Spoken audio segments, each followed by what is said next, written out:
Welcome to the At the Coalface podcast with your host, Jason Greenwood. This podcast is all about what it's really like in the trenches of digital and e-commerce.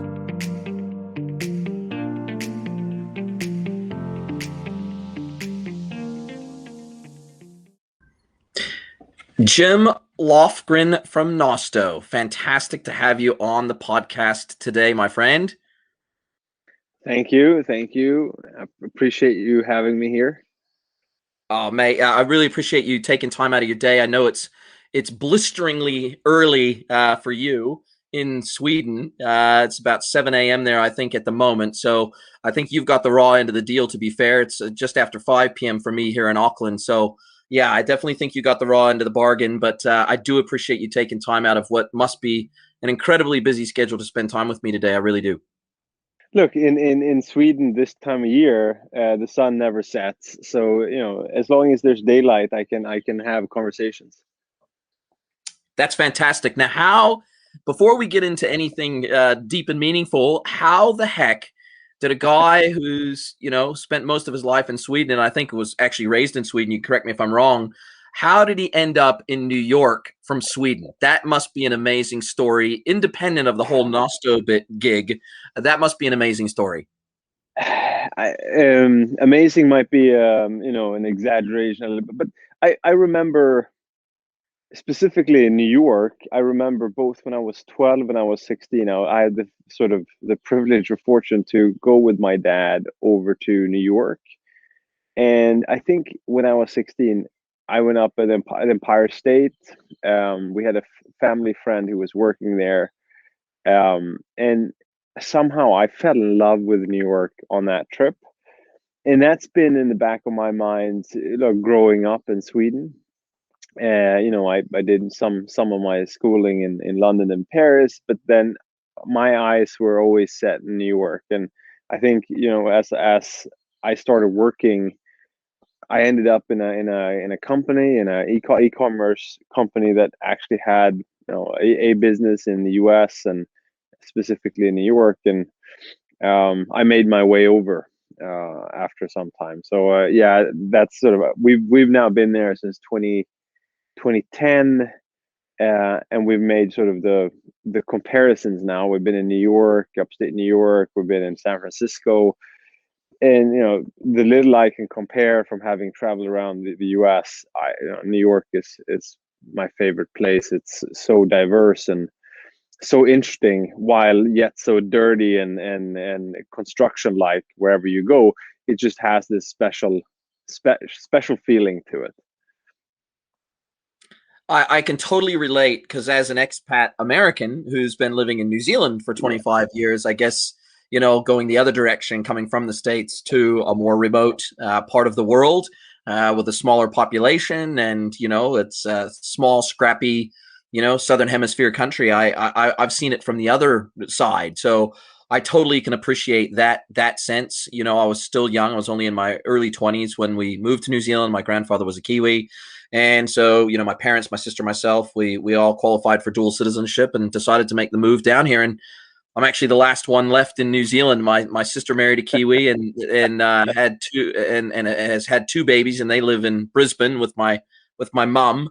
And my dad's was living in China for many years, and now he's back in the States. So yeah, I'm the only one left in New Zealand. So I totally understand the whole expat lens on the world, and I actually really like the expat lens. I like that it gives you an opportunity to not necessarily be so myopic and so patriotic about where you were born and raised, and it allows you to see the world through a different lens, different set of eyes, and it allows you to be a little bit more global in your thinking. Did you find that as well? Well, it's both. It's this identity which is more global, so you can operate more freely across the various, whatever your background is. I'm more thinking about, like, when you have kids, they might end up in a place where, what's their identity? Do they identify with the country? Like the Euros is now happening, and I have 4 kids, and do they identify with Sweden, where I'm from and grew up, or do they identify with whatever country they are growing up in, and now that's the US. And those things come up now more and more for us, at least as a family. It's like, where do you identify, or what do you identify as? And I'm sure you probably had the same. Like, what do you must have some feelings for the US, some from New Zealand, and then if your kids and whatever else might not have as strong feelings for some country or whatever. So that's always an interesting um, situation as a family, I found.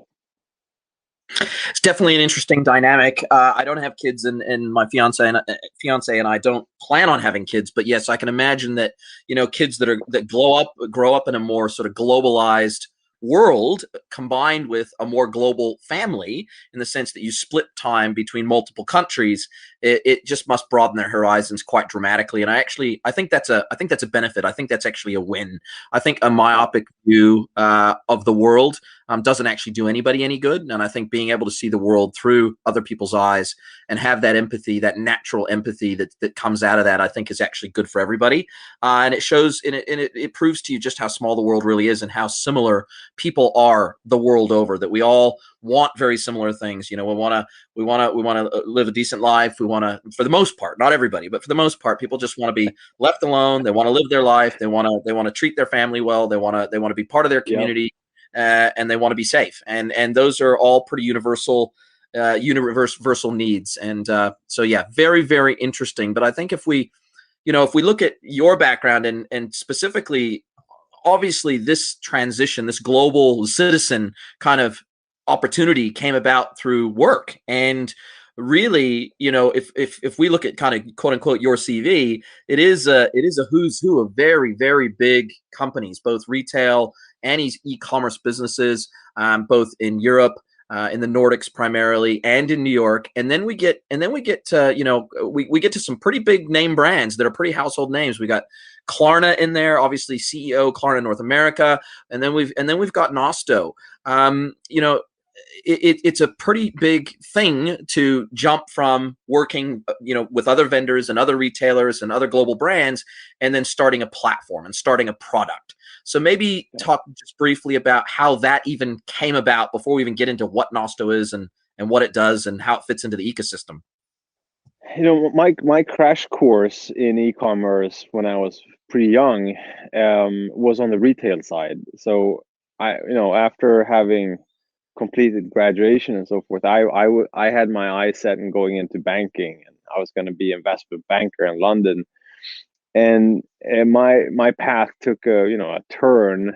I had to do an internship in Paris, actually, and when I did that, I was sort of almost offered some level of insight there around, like, do you really want to go into banking, or do you actually want to learn a trade? Do you actually want to learn something? Do you want to invest other people's money? Do you want to analyze companies? Do you actually want to run a company or manage a P&L?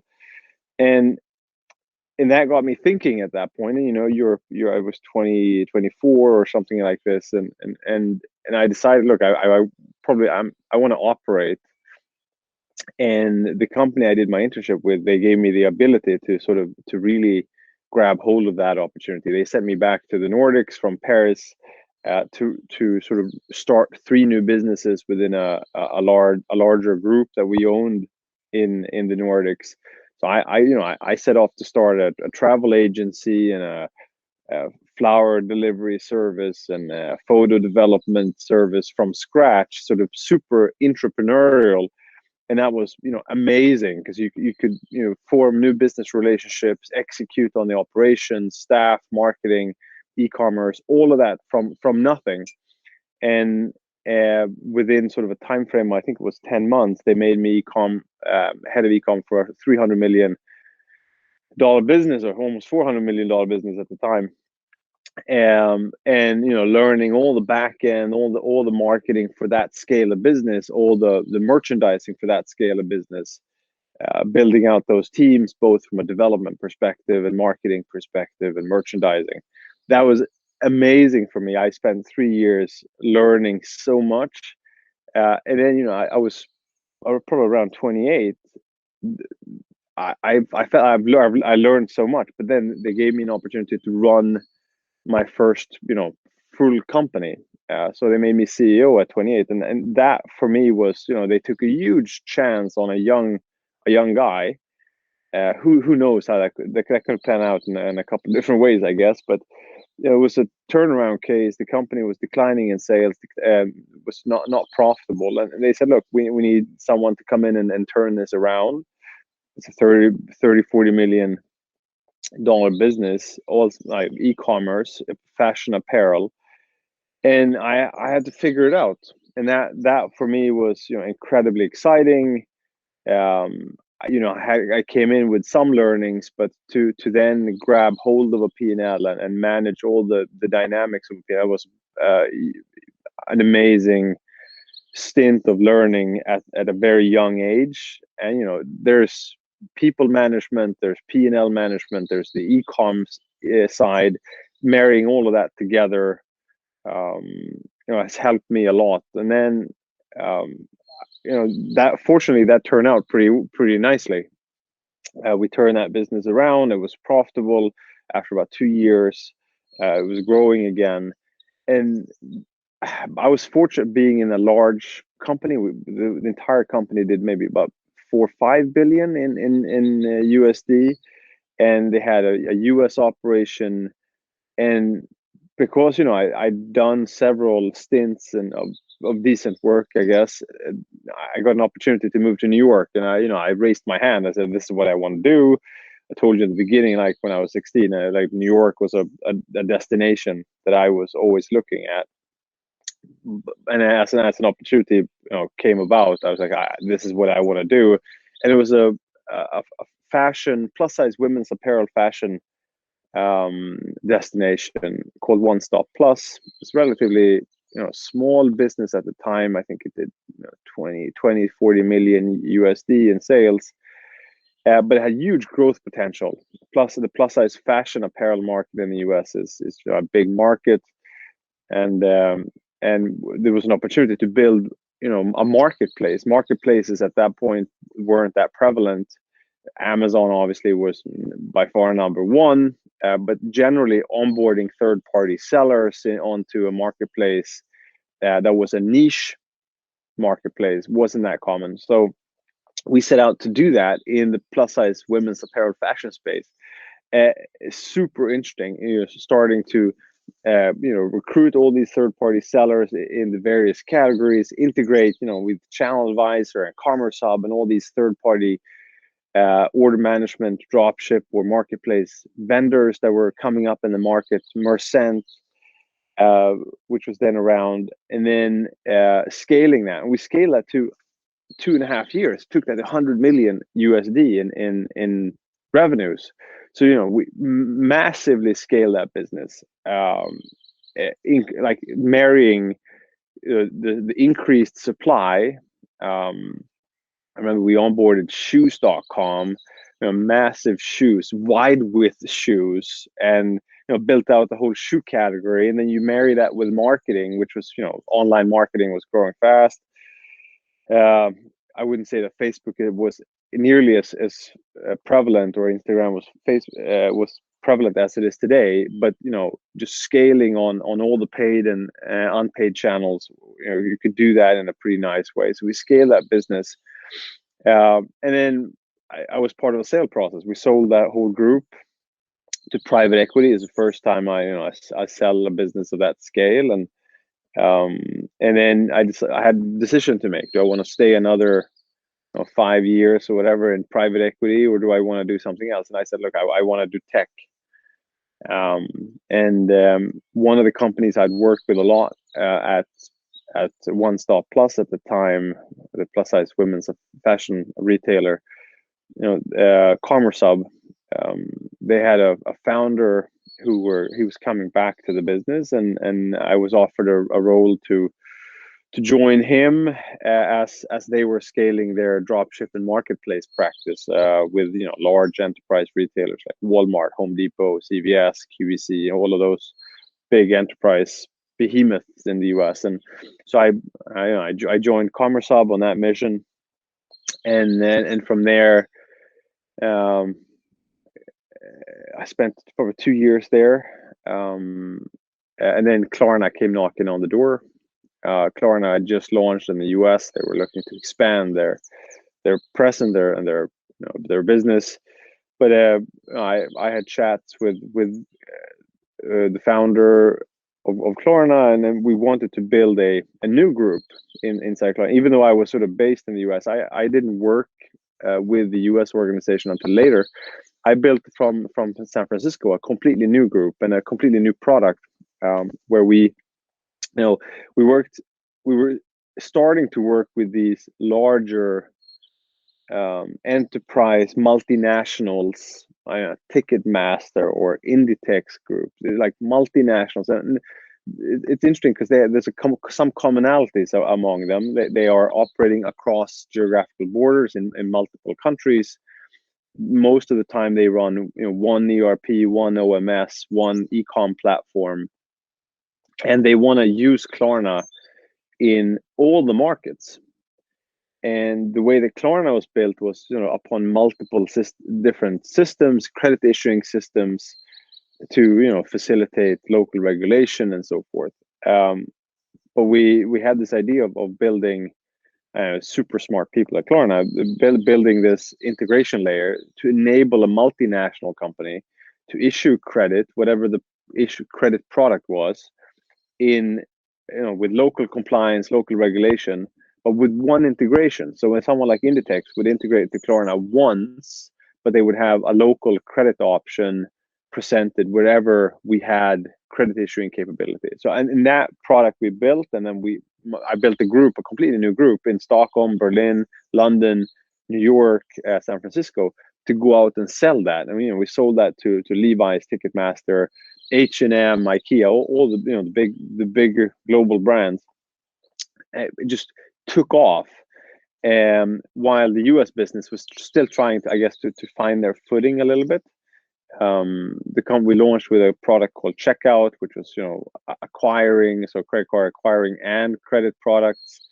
We dabbled a little bit with with credit issuing, much more like a firm, so longer term credit.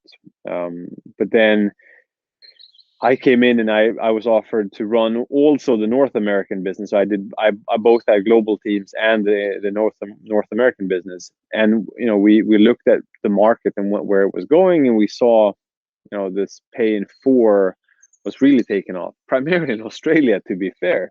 Afterpay was doing fantastic, and we said, look, this seems to be something that might be applicable in the US. We started building, and fast forward, we have a $45 billion valuation on Klarna, and they're doing great in the US, and primarily on the back of that pay in 4 product. Yeah, Klarna's, I guess Klarna's been a rocket ship, similar to Afterpay.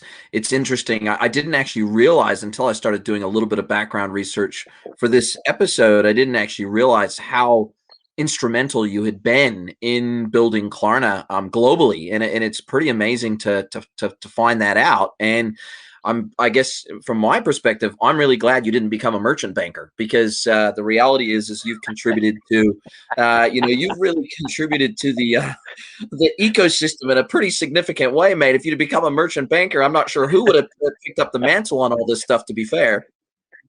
Yeah, well, look, Klarna's success is down to a driven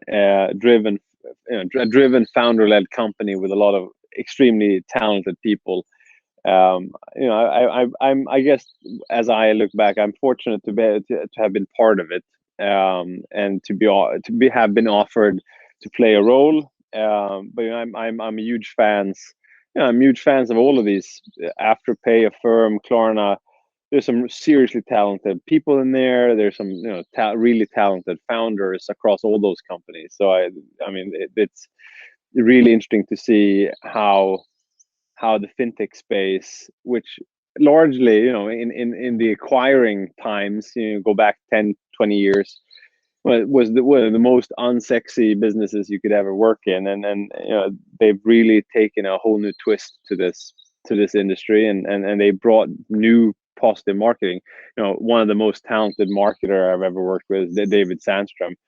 I fantastic, incredible CMO at Klarna, who he shifted the complete perception of that consumer brand that Klarna had, or the Klarna was, but took that to a whole different level. So I've learned from a lot of really good people there. Yeah, what an amazing environment to continue your learning of the industry. And we could obviously talk about some of the moves Klarna's making now with the shopping comparison site and some of the other retail stuff that retail focused stuff that they're doing, almost going back to their roots in some respects. But that would be a whole podcast on its own. So we won't do that. But because we could spend literally probably an hour talking about Klarna pretty easily, and buy now, pay later on its own. But obviously in mid 2018, along comes Nosto. And in fact, my experience with Nosto didn't happen too long after that, to be honest. I've implemented Nosto before, been a part of architecting Nosto into commerce stacks before. So I'm pretty familiar with the Nosto platform. And, it's been an exciting run for me as working merchant side and working agency side and being a partner of Nosto and all that sort of stuff. It's been an amazing ride from that perspective. But, briefly tell us, how did Nosto even come to be? What made you think after the Klarna experience, man, I want to build a product myself, and it's going to be sort of that search and merch, what is colloquially called search and merch, and it's more the merchandising, personalization. That whole sector of the industry is red hot and getting hotter. But in 2018, it was still relatively nascent. There was a few platforms out there, but not a lot. It was still pretty nascent. Website experiences were pretty generic, and along comes Nosto and upsets the apple cart in a really exciting way. How did that come to be? We have three brilliant Finnish origin founders in the business, who already back in 2013 they were building, one of them building an e-commerce platform, the other was scaling the infrastructure side to manage huge capacity of data, and the third was going back and forth being a retailer and working on the tech side. But the key insight there was large retailers, Amazon and a few others, had started to make headway into personalization, primarily through things like product recommendation, algorithmic recommendations, on some scale. But the technology, the machine learning algorithms that sit behind it, were still fairly, not super robust, not super advanced. From a technical perspective, they were still on-prem. So we're talking only really for large enterprise retailers, legacy retailers, and the industry was shifting in that period. It's still shifting. I think that it's accelerating the shift now. But the legacy retailers were dabbling in this space. They were implementing these more legacy solutions. I remember, if I go back to my retail days, I was implementing a company called Avail Technologies.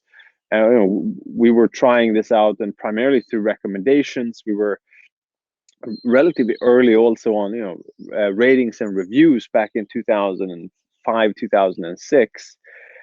But this was not democratized. It was not available for any merchant on any platform. And the vision here was to make every e-commerce impression relevant for every retailer, every e-commerce site.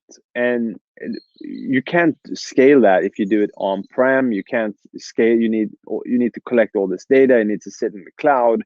There's a whole different way of doing business. So the three founders came together. One of them had been CTO of an e-commerce platform, the other one retailer, the other one working with data and scaling data and machine learning algorithmic data. So that team coming together trying to create this platform agnostic solution that was as easy to implement as GA, so Google Analytics, onto the site using a script and tagging, removing a lot of the friction from an integration perspective, making sure you capture all the data, it sits in the cloud. And that means that anyone can implement really advanced machine learning technology on your e-commerce platform. And the first product out was product recommendations. The vision was larger, but the company was largely scaled the first 3 to 5 years on the advanced machine learning algorithms that sat underneath the product recommendation engine and all the merchandising rules that were built out over that period. That business just scaled primarily across Europe, and then 2016 we launched into the US. When I came in 2018, we started to see where this market was going and how retailers were managing their website, what pain points they have. And I look back on what my pain points were as a merchant. You speak to merchants today, the tech stack has exploded, with Shopify Plus, Magento, all the marketplaces. You can download apps and apply different types of machine learning or merchandising tools, whatever it might be. The tech stack exploded, and it exploded on almost a superficial level, where there's a lot of easy to implement, quite basic tooling. But this whole notion that merchants want to go from this one-to-all to one-to-one, that was a key theme I think drove us. But they want to do that in a coordinated fashion across the entire website, the entire store. So doing that only for product recommendations isn't sufficient. They want to have a coordinated approach where they see something on the marketing, they land on the website, the entire website experience is coordinated and much more relevant and personal and authentic than just changing out or adding recommendations to your PDP. So we said, look, what we need to rethink the way that we implement this platform, that we enable merchants to work with the e-commerce experience. And that's when we've launched all these new products, but really it's enabling merchants to go from one-to-all type messaging everywhere to one-to-one or one-to-few.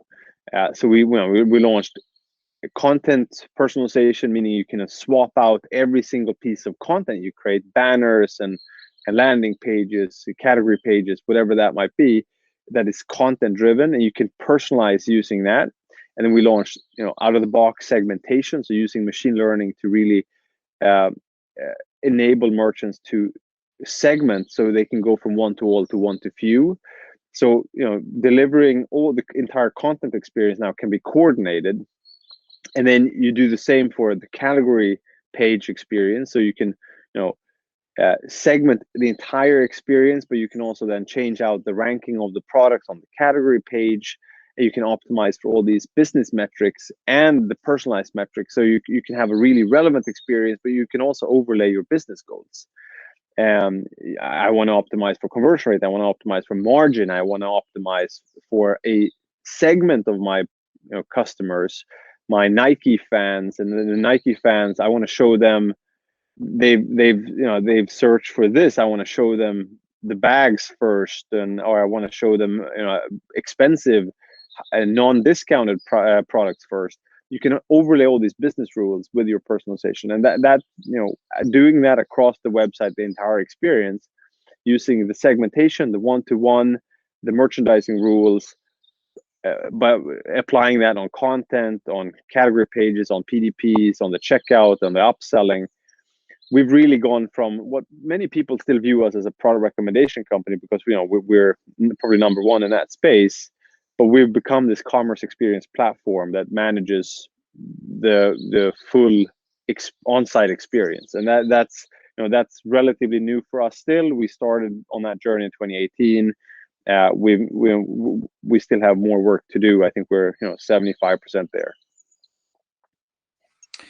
Exciting story. And I think one of the things that always struck me about Nosto is definitely the forward looking and forward thinking mentality behind the business and the willingness to disrupt itself before, you know, a competitor does, or before a customer necessarily even comes, a merchant customer, I mean, comes to you and says, hey, Yeah. why does Nosto have this? Nosto's always been pretty progressive and kind of seeing where the puck is going before it gets there. And like all, you know, or most really successful SaaS businesses, that's one of the core, I guess, foundational elements of those businesses, is being able to see where the puck is going. And you know, and you alluded to a few of these things, but from what I've witnessed as an outsider and as someone who's implemented the technology and someone who vetted the technology before we implemented it and did search and select for search merch personalization platforms before we selected it ultimately for implementation. You know, so I have seen, I guess, some of the competing technologies that are in the marketplace, and one of the things that I guess has always struck me about Nosto is that you very rapidly moved not only out of the product recommendation space, but even the methodology of product recommendations and even the signals that Nosto uses for product recommendations rapidly outpaced most of the rest of the market very quickly.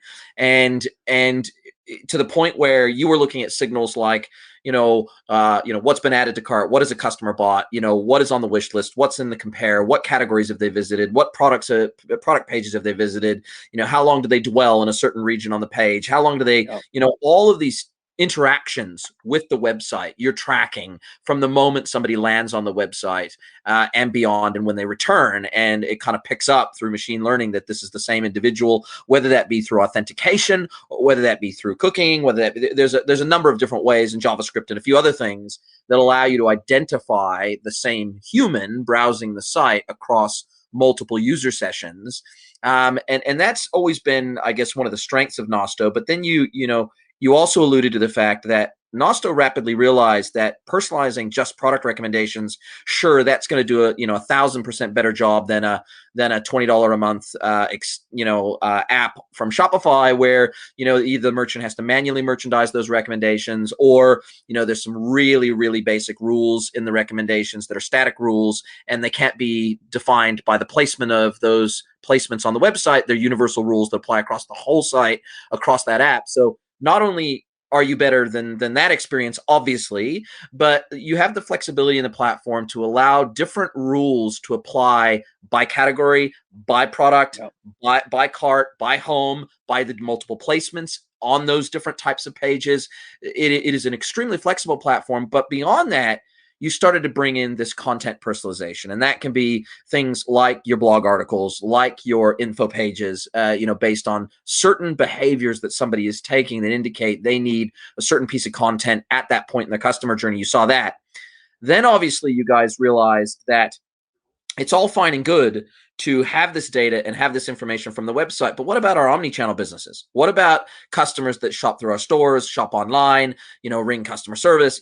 There's all sorts of, I guess, signals and data points that should come from other systems like your POS and like your ERP and various other things. And you started to take that on board, and you started to build in the ability to inject those signals in from other systems, and then pushing out that data outside of just the website experience and bring that product and content recommendation experience into email with integrations like Klaviyo.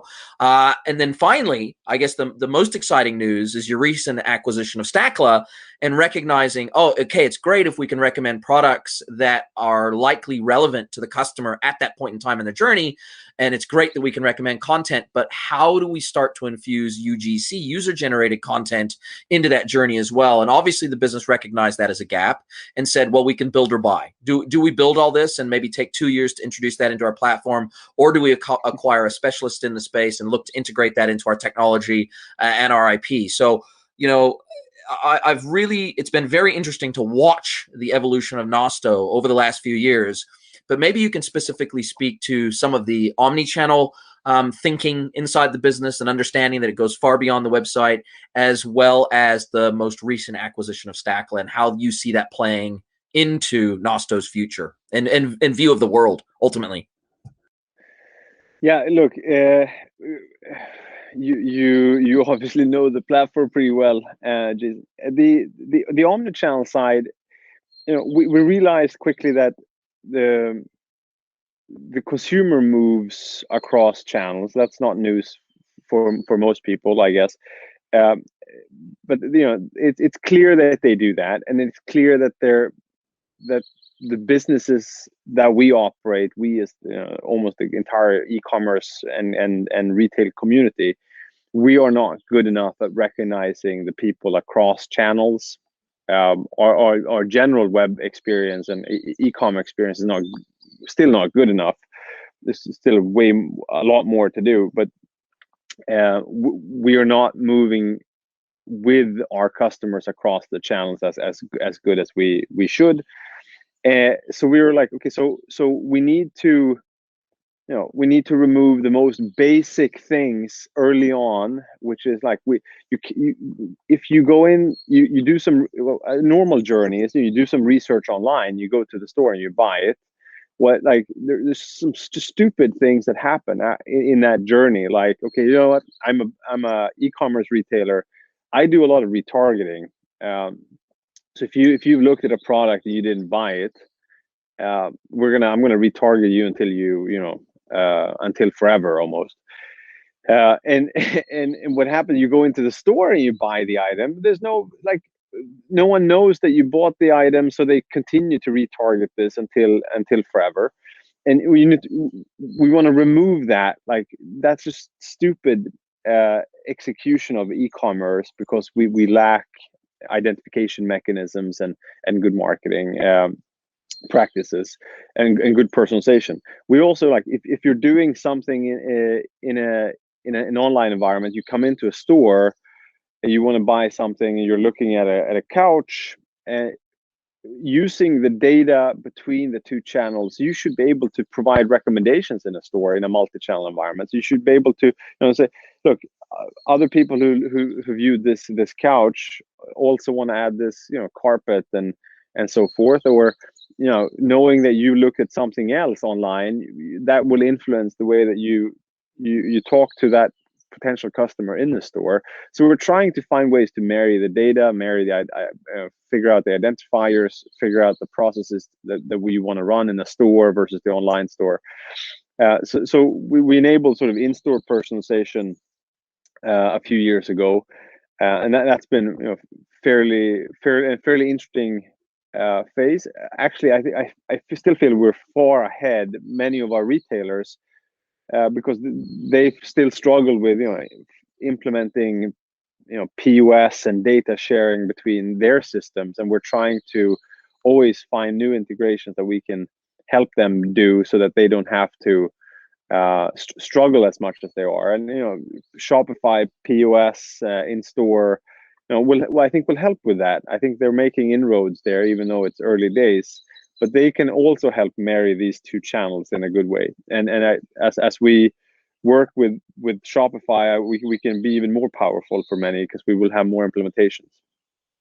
On the Stackla side, I think that there's some tie back into the personal experience. What your experience in a store now, you can be greeted, you can be shown around. There's clearly a way that a customer feels welcomed, helped, and there's a personal experience that is completely unique to you in a store, and that's great. With the on-site experience, we've worked a lot to make it, all the data and everything that we do with merchants and retailers, to be much more relevant. But we also want to be authentic. We want that experience to be personal. And how do you do that? And you look at the other testing solutions and whatever else that do some level of personalization, and you've looked at some of them. They also are, they're trying to optimize for a quite static and relevant but blasé experience. It's quite neutral. So how do you create that authentic and personal experience? And that's when we ended, like, you need users and user-generated content to really help deliver a personal and authentic experience. And if you infuse visual UGC into all the areas that you're trying to personalize. That, and you marry the big data that we have and all the algorithmic relevancy, applications that we put into market with big content. So all the UGC data, all the people that is wearing their clothes, or they're posing in front of a mirror, or whether they're at Disney World taking a photo of themselves, whatever it might be, you marry those two environments and you end up with a truly authentic and personal experience. We can make it a lot more relevant, and using Stackla and their capabilities, you make it much more authentic.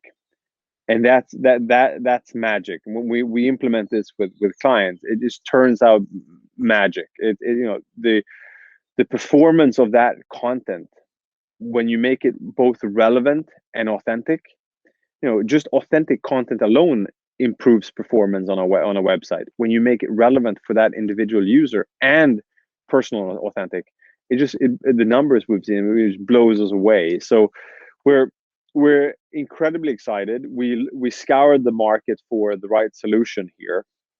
We found Stackla, Australian founded company, a huge business in North America, and we absolutely fell in love with the product and the team.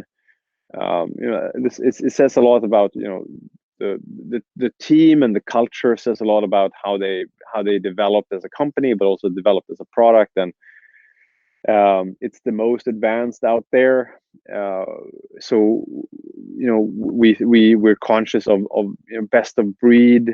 You don't want to have in any application that we do of our technology, we never want to be second place, or third or fourth for that matter, but never second and below, because that creates an entry point for best of breed. There might be someone else coming in saying, look, I'm going to develop it this way, we're going to become best of breed, and we're going to attack here. So we've been super conscious not to when we build things, or if we decide to buy something, that we don't actually buy the second best or worse. We need to buy the best tech there is. Otherwise, someone's going to come with a best of breed approach, which we've used ourselves for many years in recommendations. We built the best recommendations there is, and we told all retailers, look, you're probably using some broader platform that you might be using your ESP to do some recommendations, but you're missing a huge opportunity. And we're the player in recommendations. And as we built out the product, we've been super conscious not to make the same mistake as they have, and not come out there with a second tier solution in some adjacent experience or content or category merchandising and sorting.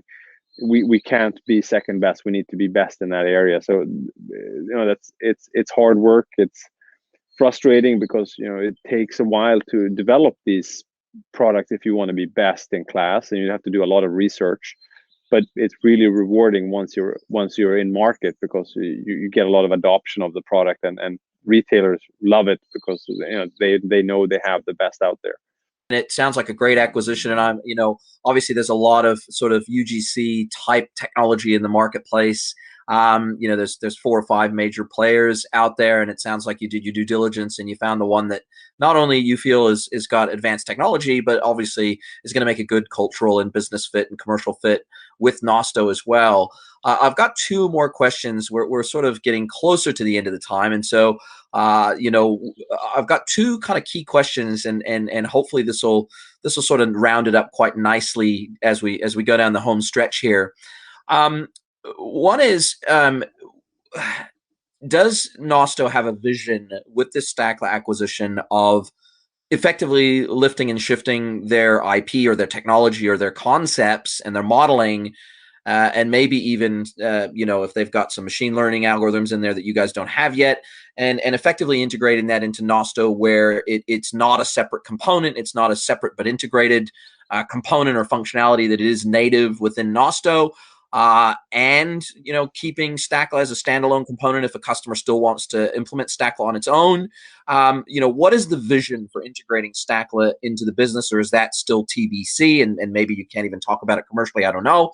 But secondarily, there is a big move, and you've alluded to it already, that there's a big move across the commerce stack to integrate disparate systems so that they can share data and share knowledge with each other. And obviously, in your case, it's oftentimes omni-channel systems, ERPs, POS systems, and the like that need to be integrated so that you're aware of customer interactions with your business outside of the website.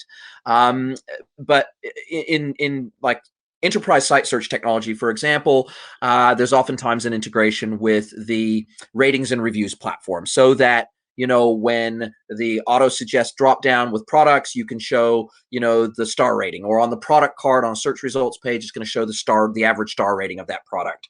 Now, I know you guys do that already within Nosto, but is there a vision of the future where UGC like that, where, for example, a product has a review where there could be snippets of the best reviews, or a slider or something associated with that product to be then shown in those placements throughout the website, or is that functionality actually already there and I'm just not aware of it?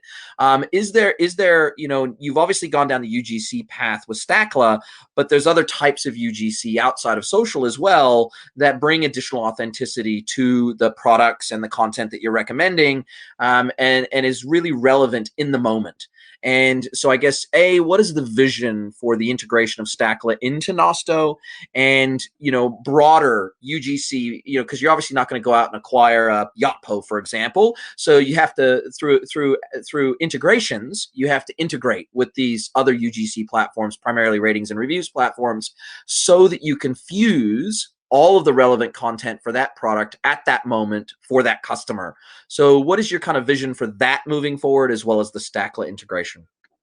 Yeah, so we'll do the easy question first. So the integration of UGC into a personalized experience is not as new as you would probably think. We've already built out integrations within the ecosystem, as we do with some of the key players in the various e-commerce platforms, to actually ingest both visual content and also ratings and reviews. So there's some great examples out there where the stars and the ratings are already integrated on the recommendations, or recommendations is sort of the impetus of the recommendation slot. So the baseline of the recommendation. So that all already exists today, both from a visual content and the ratings and reviews, stars. So that's been in place for some time. We work well, and like Yotpo is a good example. I mean, we ingest their data into Nosto through an integration, and that already is in place. So if you're using Yotpo, it's easy to use Nosto, and you can do a lot of different use cases. As it relates to Stackla and the vision there, we need this to be, and this needs to be a native capability that sits inside the platform, because the way that you manage your e-commerce experience, you need a control center, just like you have your admin panel at Shopify. You don't want to have 55 different admin panels that you have to log into and to manage something, and figure out, okay, I'm going to change this here, but then what do I do in this other system here? You want to minimize the number of these sort of control centers that you have. And I think that your one-to-all experience and your orders and whatever else is going to sit within a standard Shopify interface, or let's say Shopify Plus interface, whatever it might be there. And then everything that you want to create some level of personalization around, we want to be the default platform that sits on top of your e-commerce platform. So that manages all the search merch, personalization, UGC content that sits there. And then you might have your ESP or your CRM loyalty system that sits somewhere else. But you don't want to have 55 of those different systems to manage everything. So our vision is to have everything natively integrated. Then they've spent 10 years almost building building that platform. It has some amazing machine learning capability. There's the Copilot feature functionality from their side, which really automates the content curation process, which is one of the most tedious processes if you're trying to manage Visual UGC. They have automation for that. They're the best automation, and this is why the automation component in e-commerce using machine learning is what we fell in love with Stackla, and that Copilot that they have for social media curation and content curation. We talk about big data marrying big content. That is really what helps that our merchants. So bringing that together will be a key for us. But most likely, during some period, there will be part of the Stackla platform that would sit native within Nosto, and some really advanced feature functionality will probably continue to live on separately for some time. So there's no way you can replicate 10 years worth of business in 6 months. But there probably is some way, but not a good way. No, you're absolutely spot on. Couldn't agree with you more. And look, I've really appreciated your time today. It's been really exciting. It's been enlightening. As I said, I really like what Nosto does. I really like the challenge, the gauntlet it's thrown down to the rest of the market around personalization and the real hyper focus on customized customer journeys and personalized customer journeys across e-commerce websites. And look, I'm looking forward to further integrations into other e-commerce platforms that you don't yet sort of that require custom integration, because there are a number of e-commerce platforms out there. Obviously, your native integration with Shopify is deep and wide, but there are and even with Adobe Commerce, it's obviously one of your first integrations, so it's pretty comprehensive. There are other platforms that aren't there yet, that it's harder to integrate, and so there's more of a custom effort to integrate that by a developer. And so no doubt that's on your radar, and looking at some of the other really popular SaaS platforms out there, particularly in B2B environments, and I just see so many greenfield opportunities for Nosto moving forward in non-retail, non-traditional retail brand sectors. In the B2B and D2C space, I think there's some amazing opportunities for you guys. That's very blue ocean, very green fields, and really the sky's the limit for you guys. And it's really awesome to hear this sort of singular focus on this customer journey personalization and omni-channel customer journey personalization. And it is overwhelming for merchants, because the e-commerce stack, what was once called the e-commerce stack, is really now just the commerce stack, and it's more complex than it's ever been. There's more opportunities out there to implement different types of technology to automate, but really what gets lost in the mix sometimes is this hyper focus on the customer themselves and the signals that they give off that allows us to, at scale, automate some of these personalization experiences.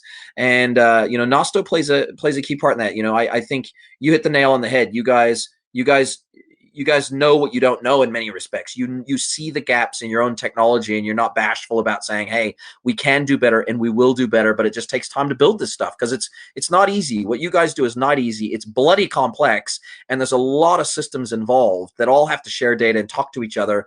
And with the death of third-party cookies and a whole bunch of other things, there is new challenges coming to our industry. But I do like what Nosto does, and I thank you for sharing me a little bit about the vision for Nosto and where it's headed. It's really exciting, mate. Thank you. Well, it's interesting what you just said there, because a lot of folks in the industry still rely on, whether it's CRM or loyalty, they rely on transactional data. So what a customer has purchased really sits at the core of what they then do. If they bought this, then we do this. When we did some research on this, and we looked at our data, and transactional data should not make up more than 2% of the data that you use for making a decision what to show a customer or what you want to do with the customer. 2%, 98% is behavioral and contextual data. That just gives you the sense of like, oh man, so like if I'm relying on transactional data, I'm using an app that relies on primarily rule-based or transactional data for whatever I'm doing.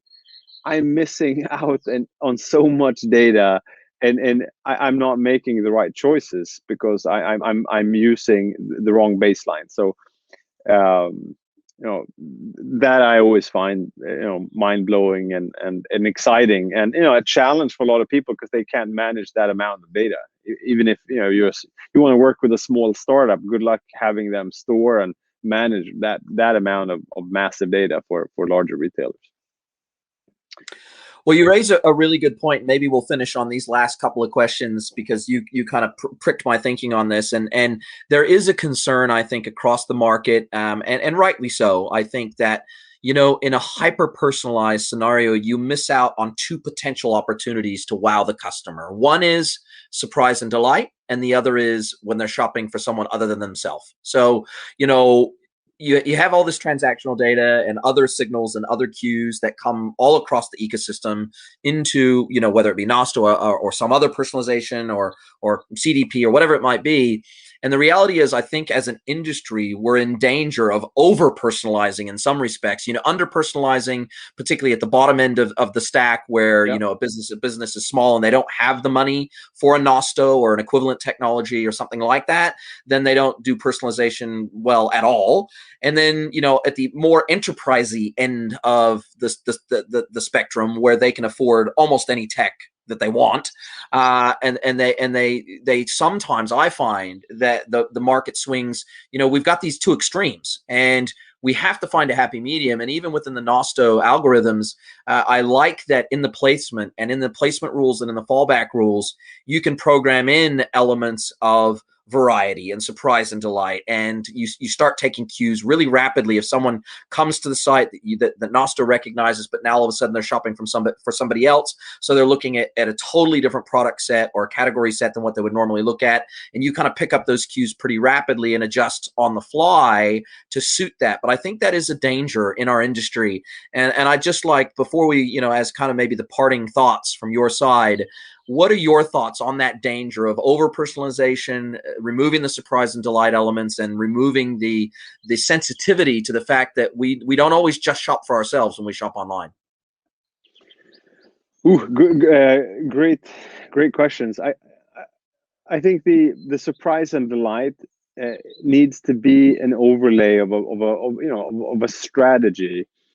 Sometimes you want to, as a merchant, you want to present the most relevant product that you are going to buy alongside another product. And in some areas of your store experience, you want to facilitate a more inspirational discovery. And both of those two strategies, you need to be able to implement both. And I think that's when merchandising rules and very sophisticated merchandising and discovery modularization needs to happen. So we try to facilitate for both of those scenarios because it needs to be a strategy from the retailer that sits at the core. Some folks try to decide this for the retailer, like, well, you always want to show what's most relevant, so that's what we've built and catered for. Where we think of it as the retailer needs to decide, because the retailer sets their strategy. If they're optimizing for surprise delight or discovery in a certain area, that needs to be at the core. In terms of hyper personalization, I'm more annoyed with the fact that I'm not sure what's going on. I feel like I'm being listened to, and I feel like I look at something on a device, and I get followed everywhere, or I get shown something on Instagram or Facebook, and I don't really feel comfortable with it. I feel that this whole notion of killing the third party cookie to some extent is all the privacy moves that Apple is taking, I think it's in the right direction. we rely primarily on first party cookie data, meaning that what you do inside the store influences what experience you will have. So if you're interacting with a retailer, I feel it's only fair that that retailer can react to how you're behaving in that store to give you a better experience. However, I never really felt comfortable that if you interact with that store, that you get third party cookie messaging all over. You get something weird in your inbox. You haven't left the email there, but you just get an email anyway, and it's relying on some third party cookie data. Or aggregated databases of email addresses. It's fancy tech to some extent, but I don't feel comfortable with it. So yeah, I mean that's sort of my take on it. I also don't feel great, clicking away these cookie pop-ups on a gazillion websites everywhere I go. I mean that needs to be gone as well. I can't stand it. So there's still a lot to do with the commerce experience. Hey, well, the good thing about all of this, Jim, is the fact that you and I are going to have very long, happy, healthy careers at this rate, because there's so much work. There's Yeah. so much work to be done that it's multi-generational effort that's going to be required for this. So you and I are going to be long dead and gone, and there's still going to be a lot of work to be done. And then we get into AR and VR environments, and we get into so many new channels that are not just the website that we've both got a lot to think about, and hopefully we can continue to contribute to the conversation and the thinking, and hopefully the hive mind scenario of our industry. And I do appreciate your thinking and your feedback. And it is exciting to see where Nosto is headed and what it's contributing back to the industry, because I think it's an important, Nosto holds a very important place in the industry. Is it all things to all people? No, but no piece of technology ever is or can be. But what you guys do and the way that you do it is very unique, and I think it presents a unique value back to our industry and to the end customers that are exposed to your technology in that sort of transparent way. So, really good look. Congratulations on the Stackla acquisition. I'm sure that was architected largely by yourself, and that's really exciting. And I wish you guys all the best, and let's definitely stay in touch. And I'd love to do another, maybe in another 6 to 12 months when you're further down the integration path of integrating Stackla in, and maybe, who knows, maybe by then you've acquired 2 or 3 more companies, because I know Stackla was your first major acquisition, but I know it won't be your last. So let's definitely stay in touch. And again, I really appreciate your time and all the insights you've provided today. Thank you, Jason. I'm a big fan of the podcast and all the LinkedIn updates. So thank you for having me on. Cheers, mate. We'll chat again soon. Bye-bye. All right, bye.